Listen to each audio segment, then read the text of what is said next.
And now, please, Ivars. Thank you very much. This was really a very thrilling experience to listen to this debate. I remember myself in the early 2000s being a PhD student in a, newly independent Latvia. I remember myself, looking for information, looking for scientific articles. This was really a horror, how to deal with that. And later on, I remember also the experiences you just mentioned about the peer-reviewed publications and the big companies that are controlling the access to them, about some academic journals being put on Routledge or on Elsevier and so on and so forth. This was really a debate: to what extent do we cooperate with those big companies, and to what extent do we really want to access the people who want to read those papers.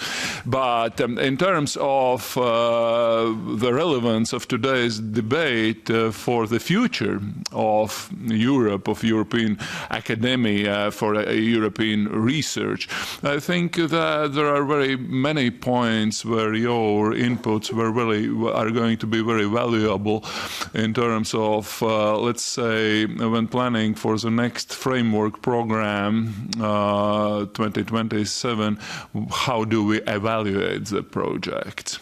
This is really an important debate, which has already started here, also here in the European Parliament, as well as in the Commission.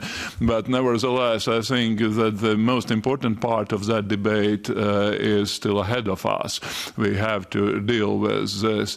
Also, the issues of how do we, being an open research area, how do we cooperate with scientists in other parts of the world, which are not just our, let's say, economic or academic competitors, but also, adversaries on some occasions in some countries. In that sense, we have already started some work here in the European Parliament. I think that this work will go on also in the next mandate. But what we really need, and this is what STOA panel is involved with, is of course the involvement of the academic community in the process itself. Because politicians and policy makers might be very well-wishing on that or this or that occasion, but nevertheless, I think that this is why we evaluate academic freedom, why we evaluate also and appreciate the principle of academic autonomy, where really scientists themselves should get into the debate and to debate the issue: to what extent do we approach society, and to what extent the very significant enterprise has changed in its social role.